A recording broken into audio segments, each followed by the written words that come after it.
চলে আসলাম আমাদের বইয়ে। তোমরা সকলে এখান থেকে আমাদের আজকের আলোচনাটাকে খেয়াল করো। আশা করি এই অধ্যায়ের আলোচনা করার পরে তোমাদের বিস্তারিত ধারণা হয়ে আসবে।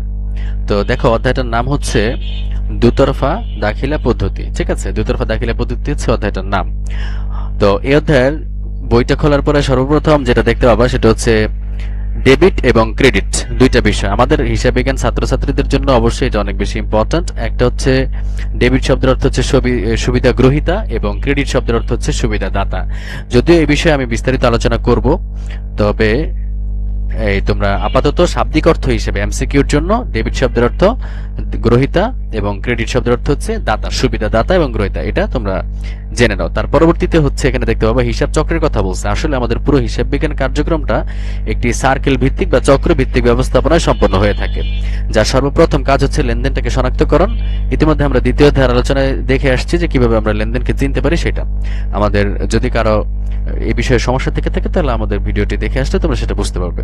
তো লেনদেন শনাক্তকরণ এটা, তারপরে হচ্ছে লেনদেন বিশ্লেষণ, জাবেদাভুক্তকরণ, খতিয়ান স্থানান্তর, তারপর হচ্ছে রেয়ামিল প্রস্তুতকরণ, সমন্বয় দাখিলা, তারপর হচ্ছে কার্যপত্র প্রস্তুতকরণ, তারপর হচ্ছে আর্থিক বিবরণী, তারপরে সমাপনী দাখিলা এবং সর্বশেষ হচ্ছে পরবর্তী হিসাব রেয়ামিল বা হিসাব পরবর্তী রেয়ামিল। এই হচ্ছে টোটাল আমাদের হিসাব চক্রের বিষয়টা।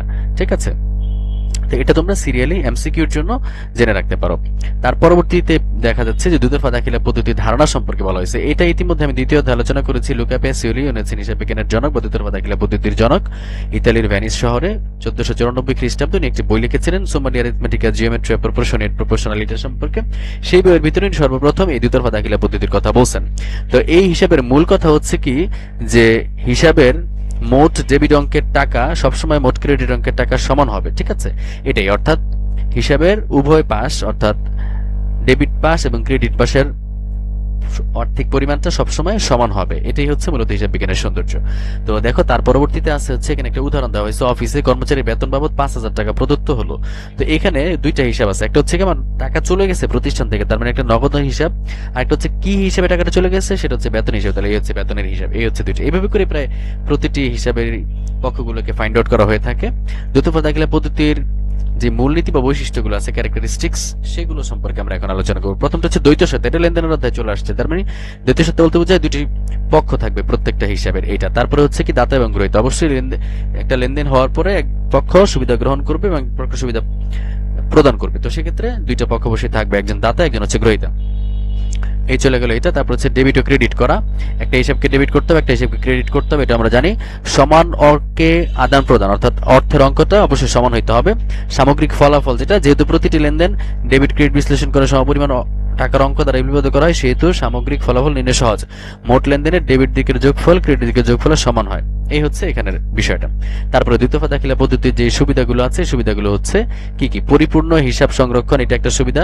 লোভ লোকসান নিরূপণ করা, লাভ লোকসান, গাণিতিক শুদ্ধতা যাচাই করা, এই হচ্ছে আরেকটা সুবিধা। এবং আর্থিক অবস্থা নিরূপণ করা যায়, ভুল ত্রুটি জালিয়াতি উদ্ঘাটন করা যায়, ব্যয় নিয়ন্ত্রণ করা যায়, দেনাপাওনার পরিমাণ নির্ধারণ করা যায়, সঠিক কর নির্ধারণ করা যায় এবং সহজ প্রয়োগ এগুলো করা যায়। এগুলো হচ্ছে সুবিধা। এবং সর্বশেষ হচ্ছে কি? সার্বজনীন স্বীকৃতি। তো এখন আসো মূল আলোচনা। এই অধ্যায়ের সব থেকে ইম্পর্টেন্ট যে আলোচনাটা, সেটাই হচ্ছে এখন হবে। তো একটা ব্যবসা প্রতিষ্ঠান পরিচালনা করার ক্ষেত্রে আমাদের হিসাব সমীকরণ যেটা আছে, এ সমান এল প্লাস ই ও ই, বা এটাকে যখন আমরা এক্সটেন্ড করি তখন যেই সত্তাগুলোকে পাওয়া যায় সেগুলো হচ্ছে, দেখো, এক নম্বর হচ্ছে সম্পদ, তারপর হচ্ছে দায়, তারপর হচ্ছে মালিকানা সত্ত্ব, আয় এবং ব্যয়। এই জিনিসগুলো হচ্ছে মূলত হিসাব বিজ্ঞানের মেন আলোচনার বিষয়গুলো। তো এখান থেকে আমাদের কিছু মুখস্থ করা লাগবে। আসলে বুঝলে মুখস্থের প্রয়োজন হয় না। তো দেখো, এখানে সম্পদের কথা বলা আছে। সম্পদ যখন বৃদ্ধি পায় তখন ডেবিট হয়, সম্পদ যখন কমে যায় বা হ্রাস পায় তখন ক্রেডিট হয়। আর দায় হচ্ছে যখন বৃদ্ধি পায় ক্রেডিট হয়, যখন হ্রাস পায় তখন হচ্ছে ডেবিট হয়। সম্পদের হিসাবের সাথে দায়ের হিসাবটা হচ্ছে সম্পূর্ণ বিপরীতমুখী। তবে এটা আমি সহজ করার জন্য একটা কথা তোমাদেরকে বলে দিই, সেটা হচ্ছে যে উপরে সম্পদ এবং হচ্ছে এই ব্যয়, এই দুইটার হিসাবটা আর মনে রাখলে বাকিগুলোর মনে রাখার প্রয়োজন নাই। সম্পদ আর ব্যয়টা বৃদ্ধি পেলে ডেবিট হয় আর হ্রাস পেলে ক্রেডিট হয়। আর বাকি যেগুলো আছে দায়, মালিকানা সত্ত্ব এবং রেভিনিউ বা আয়ের কথা বলি, এই সবগুলো হচ্ছে যখন বৃদ্ধি পাবে তখন ক্রেডিট হবে, হ্রাস পেলে ডেবিট হবে। অর্থাৎ আমরা যদি শুধুমাত্র সম্পদ এবং ব্যয়ের কথাটা মনে রাখি, যে সম্পদ এবং ব্যয় বৃদ্ধি পেলে ডেবিট, হ্রাস পেলে ক্রেডিট, এই কথাটা মনে রাখলে বাকি কথাগুলো কিন্তু আমাদের আর মনে না রাখলেও চলবে। এটার সাথে আমরা রিভার্স করে অর্থাৎ বিপরীতমুখী চিন্তা করলে আমরা এগুলো পেয়ে যাব। এই হচ্ছে মূল বিষয়টা। এখানের এই সূত্রগুলো তোমরা অবশ্যই মনে রাখার চেষ্টা করবে, তাহলে তোমাদের পরবর্তীতে অঙ্কগুলো করতে খুব একটা ঝামেলা পোহাতে হবে না। তো এরপরে বলা হচ্ছে দেখো লেনদেনের দুতরফা দাখিলা পদ্ধতির প্রভাব উদাহরণের সাহায্যে বর্ণনা করো। প্রভাবটা আসলে কি, যে আমরা যে বলে আসছি যে দুইটা পক্ষ থাকবে, অর্থনৈতিক সমান হবে, সেই প্রভাবগুলো আমরা একটা লেনদেন একটু আলোচনা করি। যেমন প্রথমটা বলা আছে যে জনাব হাসান নগদ 50,000 টাকা মূলধন এনে ব্যবসা শুরু করলেন। এই হিসাবটা কিভাবে প্রভাবিত হয় দেখো, এখানে দুইটা পক্ষ, একটা হচ্ছে আমাদের প্রতিষ্ঠানে নগদ টাকা চলে আসছে, তো নগদান হিসাবে এটাকে ডেবিট করা হয়েছে, যেটা আসছে সম্পদ, নগদ টাকার একটা সম্পদ, তো সম্পদ বৃদ্ধি পাইছে, তো আমরা জানি সম্পদ বৃদ্ধি পেলে ডেবিট হয়, সেই সুবাদে নগদান হিসাবটা হচ্ছে ডেবিট। আর কি হিসেবে আসছে টাকাটা, টাকাটা মূলধন হিসেবে আসছে, কারণ এটা মালিকই দিচ্ছেন, মালিক যখন কোনো কিছু দেয় তখন সেটা মূলধন হিসেবেই দেয়, আর মালিক যখন কোনো কিছু নিয়ে যায় তখন সেটাকে উত্তোলন হিসেবে নেয়। এটা মনে রাখবে তোমরা সবাই, মালিক যেহেতু দিয়েছে তাহলে এটা মূলধন হিসেবে দিয়েছে, আর মূলধন তোমরা জানো যে এটা যখন মূলধন বৃদ্ধি পায় তখন ক্রেডিট হয়, সো সেই হিসাবে এইখানে ক্রেডিট করা হয়েছে। তার মানে টাকার অঙ্ক ডেবিটে 50,000 এবং ক্রেডিটেও 50,000, দ্যাট মিনস ইকুয়াল। এখান থেকে দেখলাম, তো এটা আমি বলেছি দেখো, তো এটা আসলে খুবই সহজ, অর্থাৎ নগদ টাকা আসছে এবং মূলধন আসছে, অর্থাৎ নগদ হিসেবে সম্পদ বৃদ্ধি পেয়েছে সেজন্য ডেবিট করা হয়েছে, এবং মূলধন বা মালিকানা সত্ত্ব বৃদ্ধি পাইছে এই জন্য এটাকে ক্রেডিট করা হয়েছে। কারণ কি, কারণ কিছুক্ষণ আগে আমরা সূত্র দেখলাম, সেই সূত্রের উপর ডিপেন্ড করে। তারপর আরেকটাকে যদি আমরা দেখি, ধরো 7 নম্বরে দেখি, বিজ্ঞাপন বাবদ চেক প্রদান করা হলো 7,000 টাকা। হ্যাঁ, তাহলে দেখো 7 নম্বরটা কি বলছে, বিজ্ঞাপন খরচ ডেবিট, কারণ কি, যে খরচ বৃদ্ধি পাইছে, কিছুক্ষণ আগে বলা হয়েছে খরচ বৃদ্ধি পেলে ডেবিট হয়, তাহলে সেক্ষেত্রে বিজ্ঞাপন খরচ হিসেবে ডেবিট হয়েছে 7,000 টাকা।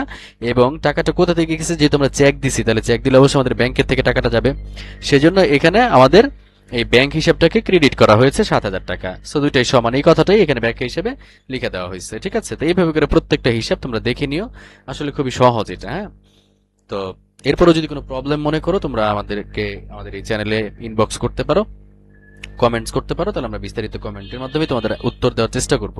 তো এই হচ্ছে বিষয়। তারপরে দেখো দুতরফা দাখিলা পদ্ধতিতে রক্ষিত হিসাবের বইসমূহ। যেমন প্রথম হচ্ছে জাবেদা। জাবেদার অনেকগুলো ক্লাসিফিকেশন আছে, যেমন ক্রয় জাবেদা। ক্রয় জাবেদার ভিতরে কি করা হয়, শুধুমাত্র ক্রয় সংক্রান্ত, ধারে ক্রয় সংক্রান্ত লেনদেনগুলোকে লিপিবদ্ধ করা হয়। বিক্রয় জাবেদা কি, ধারে বিক্রয় সংক্রান্ত লেনদেনগুলোকে লিপিবদ্ধ করা হয়। ক্রয় ফেরত কি, ক্রয় ফেরত জাবেদা ধারেকৃত পণ্য ফেরত সংক্রান্ত, অর্থাৎ ক্রয়কৃত পণ্য যখন ফেরত দেওয়া হয়, বিক্রয়কৃত পণ্য যখন ফেরত আসে তখন হচ্ছে এটা হচ্ছে বিক্রয় জাবেদা লিপিবদ্ধ হয়। নগদ প্রাপ্তি, নগদ প্রদান জাবেদা, এগুলো রিডিং পড়লে আসলে তোমরা খুব সহজে বুঝতে পারবা প্রকৃত জাবেদা। তারপরে জাবেদার পরবর্তী কাজ হচ্ছে খতিয়ান। জাবেদা লিপিবদ্ধকৃত লেনদেন সমূহকে আলাদাভাবে শ্রেণীবিন্যাস করে উপযুক্ত শিরোনামের হিসাবে ছকে স্থায়ীভাবে লিপিবদ্ধ করার প্রক্রিয়াকে খতিয়ান বলা হয়। ঠিক আছে, এই হচ্ছে মূলত খতিয়ান। তো দেখো এই যে হিসাব চক্রটা এখানে আরেকবার উপস্থাপন করা হয়েছে, এগুলো আমি ইতিমধ্যে শুরুতেই বলেছি, তো এগুলো এখানে বিস্তারিত দেওয়া আছে, তোমরা রিডিং পড়লে এগুলো বুঝতে পারবা। এখানে আসলে তেমন কোনো বিষয়াদি আলোচনার মতো নেই। ওয়ার্কশিট বা কার্যপত্র, এটা তোমরা এমসিকিউর জন্য শব্দার্থ হিসেবে দেখতে পারো। তার পরবর্তীতে এখানে একতরফা দাখিলা পদ্ধতির কথা বলা আছে, এটা আসলে একটি ভুল, এবং হচ্ছে এই যেই ধরনের পদ্ধতিতে কোনো বৈজ্ঞানিক পন্থা হিসাব রাখা হয় না, সেই ধরনের একটা পদ্ধতি হচ্ছে একতরফা দাখিলা পদ্ধতি। অর্থাৎ যেমন ধর আমাদের বাড়ির আশেপাশে যে সকল ছোট ছোট দোকানগুলো আছে, চার দোকান, সবজির দোকানগুলো, এগুলো হচ্ছে মূলত এক মালিকানা একতরফা দাখিলা পদ্ধতিতে হিসাব তারা সংরক্ষণ করেন, মানে এক ব্যক্তি হিসাব সংরক্ষণ করেন। সো এর বাইরে আসলে তেমন কিছু এখানে নাই। তো এই একতরফা দাখিলা পদ্ধতির লাভ লোকসান নিরূপণের জন্য কয়েকটা সূত্র আছে, এই সূত্রগুলো তোমরা এমসিকিউ এর জন্য দেখে নিতে পারো। লাভ ক্ষতি সূত্রটা কি, সমাপনী মূলধনের সাথে যোগ করা হয় উত্তোলন, পরে বিয়োগ করা হয় প্রারম্ভিক মূলধন যোগ অতিরিক্ত মূলধন। তারপরে প্রারম্ভিক মূলধনের সূত্রটা হচ্ছে প্রারম্ভিক মোট সম্পদ বিয়োগ প্রারম্ভিক মোট দায়। সমাপনী মূলধনের সূত্রটা হচ্ছে সমাপনী মোট সম্পদ বিয়োগ সমাপনী মোট দায়।